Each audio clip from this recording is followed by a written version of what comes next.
Academy, and he pursued his master's study in management, major in public administration at the Philippines Christian University.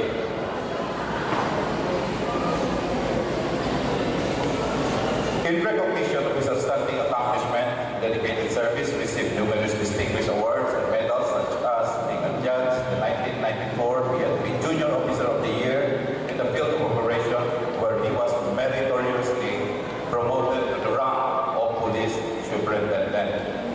And as a member of the PNP, he took various courses here and abroad, and in particular, the Far East Institute of Crime Prevention in Tokyo, Japan, and several national or seminars on security with the Federal Bureau of Investigation in Quantico, Virginia. His Masonic biography includes: he is a member of numerous appendant bodies, Freemasonry. He is a 32nd degree Mason, Ancient Scottish Rite Freemasonry of the Cavite chapter, a member of the Plaridel York Rite, past High Sheriff of Saigon, Shrine Club. He is also an honorary member of the Batong Buhay Lodge number 27, King Solomon Lodge 150, Jacobo Sobel 202, charter member of the Las Piñas Lodge, Alliance Lodge, and General Artemio Riparte Lodge number 323. Among his previous positions in Masonry were, he served as the Worshipful Master of Kagitingan Lodge 286. In 1997, Grand Lodge Inspector in Jacobo Sobel Lodge 202, and is the past Deputy Grand Master in Masonic District 13, now Masonic NCR in 2000-2001. He was also a past Junior Grand Steward and past Senior Grand Lecturer.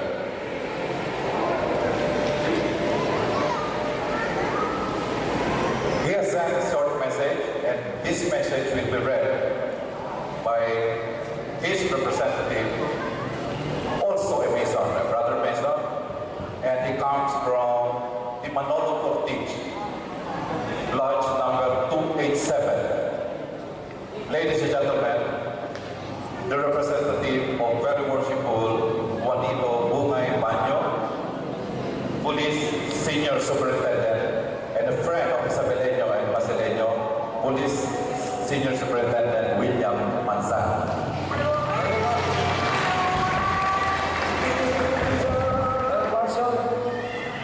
Escort our guest speaker to the podium.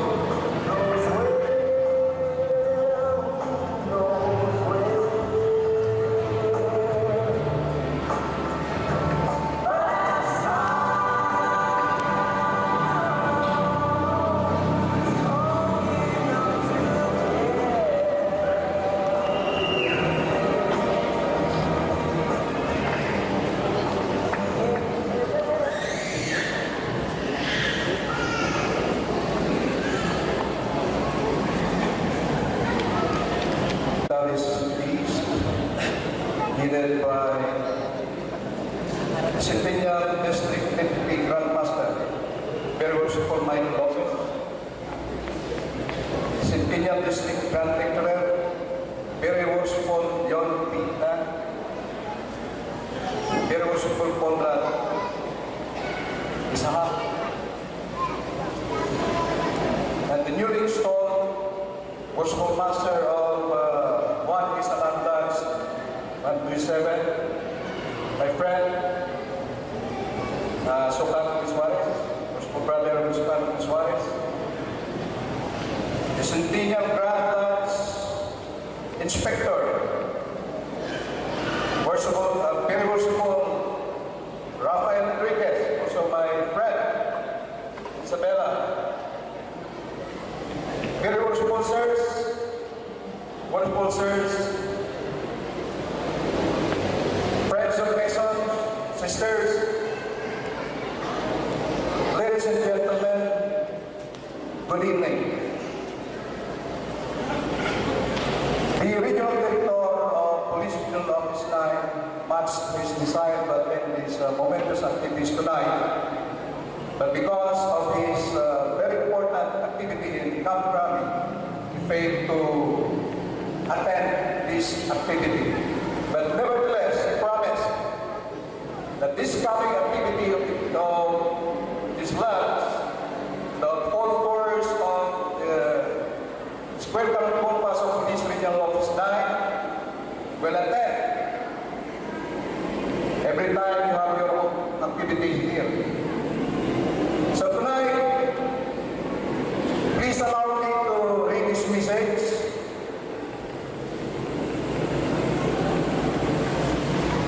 To the new installed Worshipful Master of Juan Alano 137, Worshipful Masters of Alano Juarez, the incumbent Deputy Grand Master of Masonic District, Region 9C, Basilan, Very Worshipful Michael Lopez.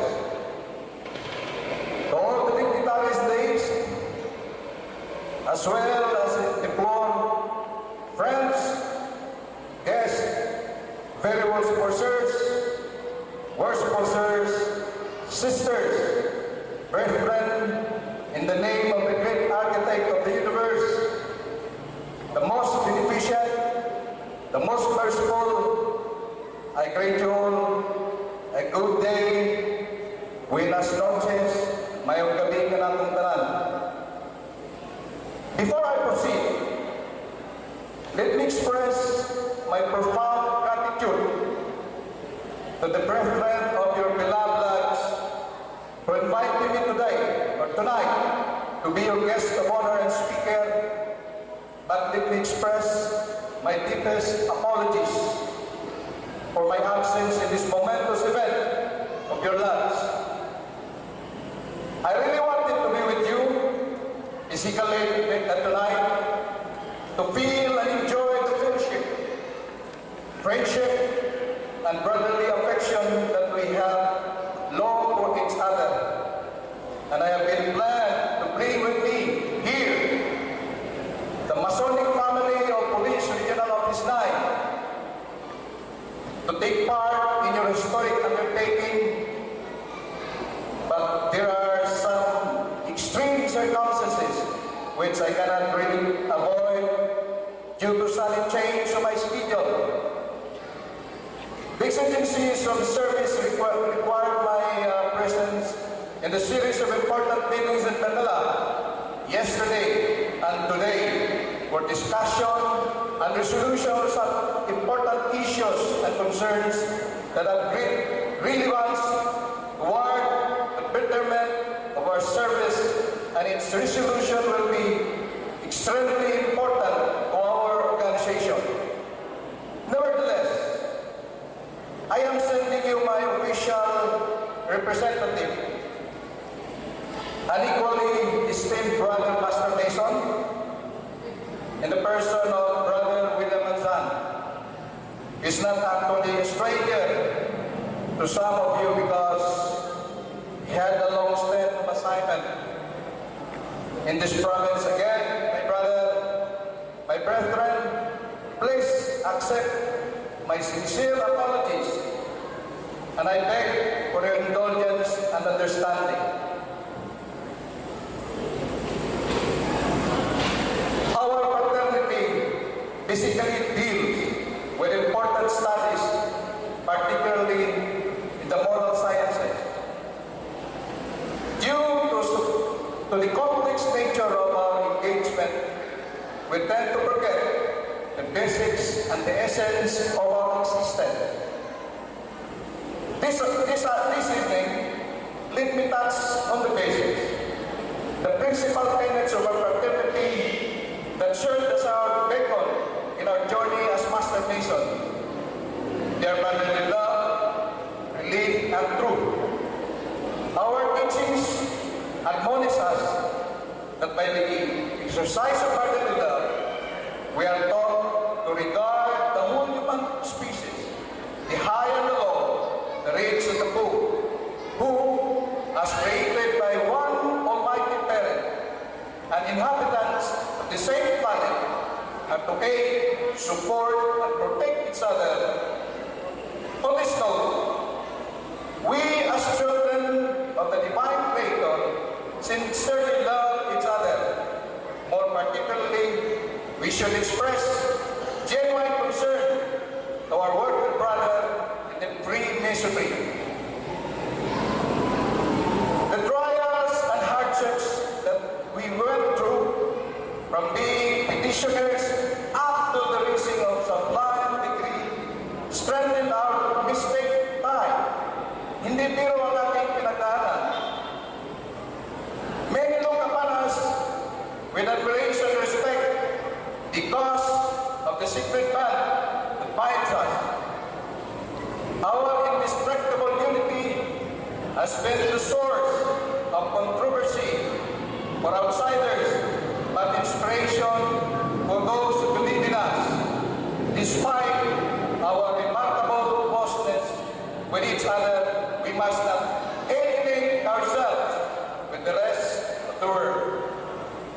We must illustrate that even though we are brothers, we highly value fairness and justice. Brotherly love does not mean that we will compromise our own set of values and belief system. And most importantly, it must not circumvent the truth. Ang ating kapatiran ay pumapanig lamang sa tama at tumatalikod sa kapukputan. This tenet on brotherly love explains well why our ancient institution places so much premium on peace and harmony among the brethren, but put forth righteousness on all equal footing. Secondly, our monitor expounds relief as to relieve the distress is a duty incumbent on all men, but particularly on Masons, who are linked together by an indissoluble chain of sincere affection. As the new set of officers were installed tonight, it is my fervent hope and prayer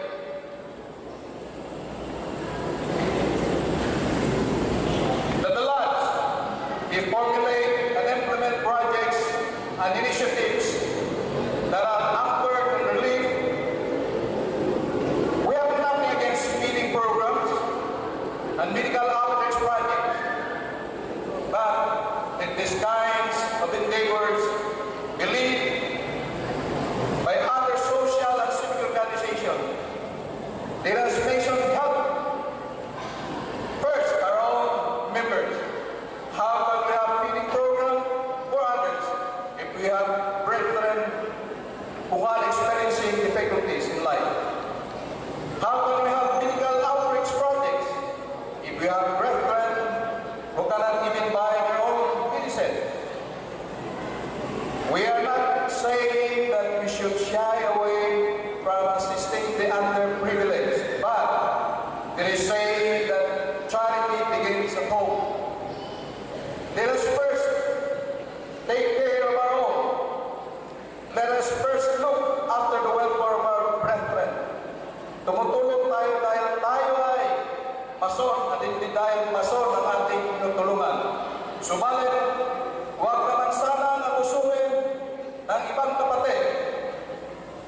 When we give to our brethren, let us not give them the fish, but let us teach them how to catch the fish. Third point, our craft explicitly believes that truth is a divine attribute and the foundation of every virtue. To be good,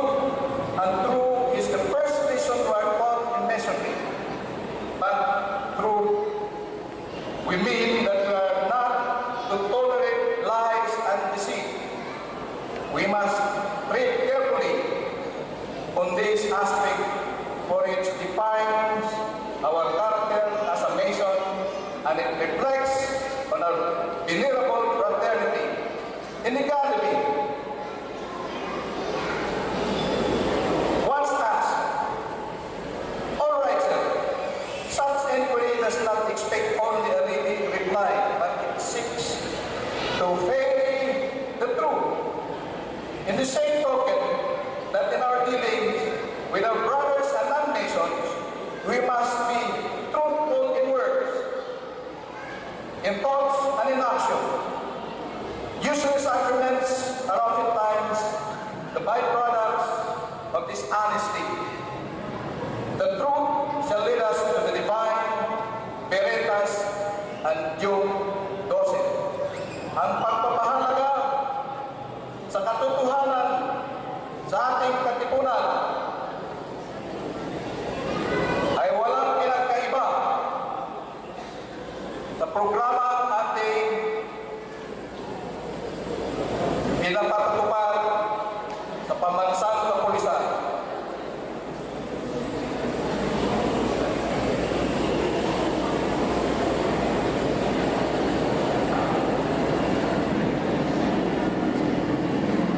Ang sabihin ng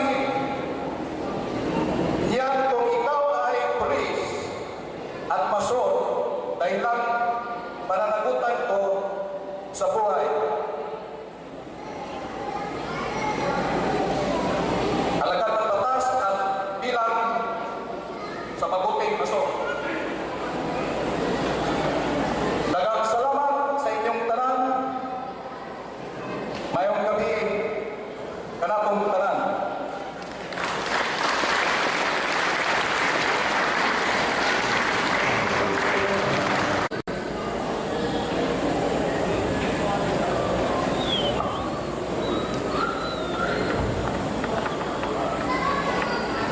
A plaque of appreciation, despite of his absence, given to very worshipful Juan for his support. Please extend our regards and tell him thank you so much from the bottom of our heart.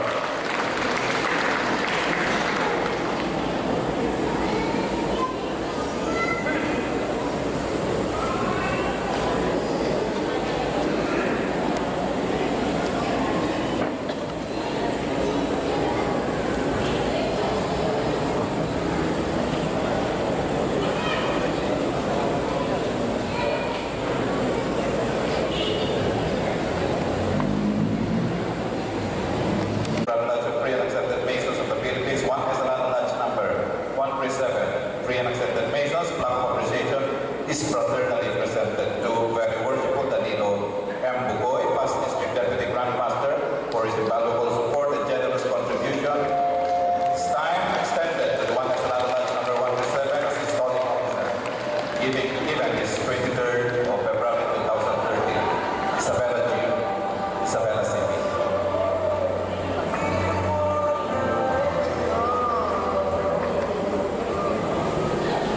At this point, may I request representative to receive the certificate of appreciation for the mayor. I may request Councilor Abner Rodriguez to receive this plaque of appreciation on behalf of the city mayor, Charlene Akbar, for her invaluable support and generous contribution for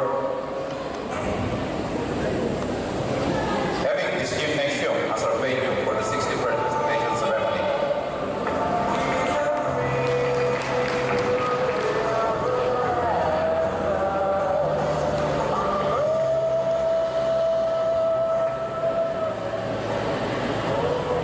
And may we request immediate past master worshipful Isabela, please come on stage to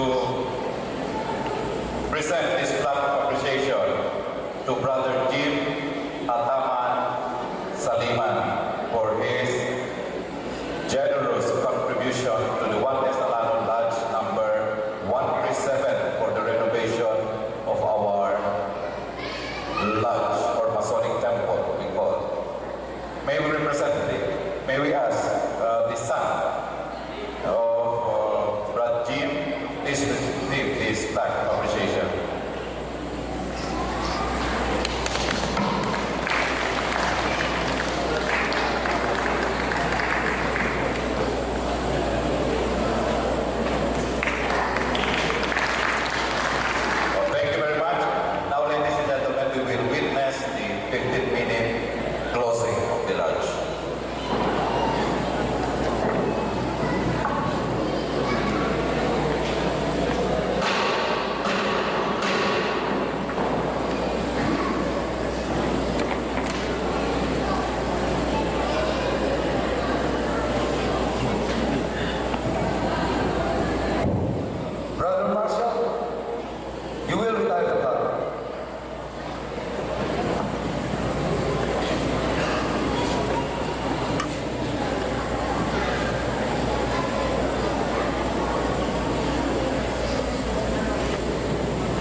Supreme Grandmaster of the Universe, ruler of heaven and earth, now that we are about to separate and return in our respective places of abode, will lovingly so to influence our hearts and minds, and that meaning each one of us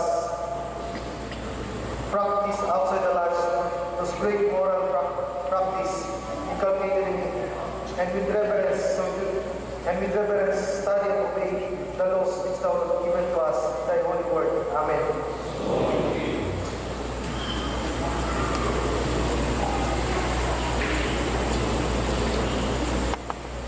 Brother Senior Deacon, attend the altar.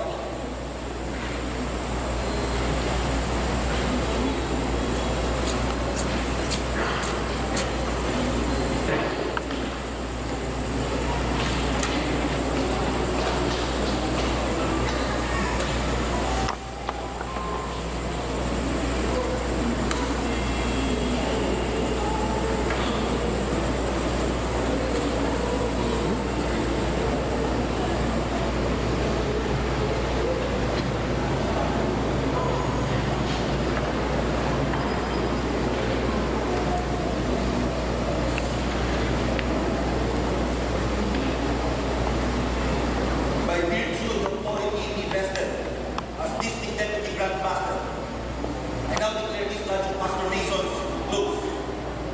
Brother Junior Deacon, inform the Tyler the lodge is closed.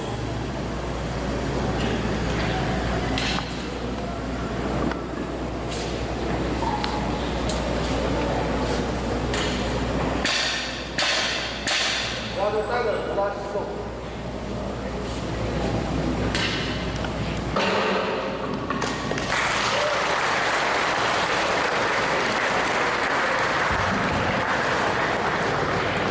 Yeah, but please don't remove your jewels and aprons for the souvenir picture taking. And the food is ready. Yeah. May we request everyone to please rise for the blessing of the food, and may we request our brother Chaplain to lead us in prayer.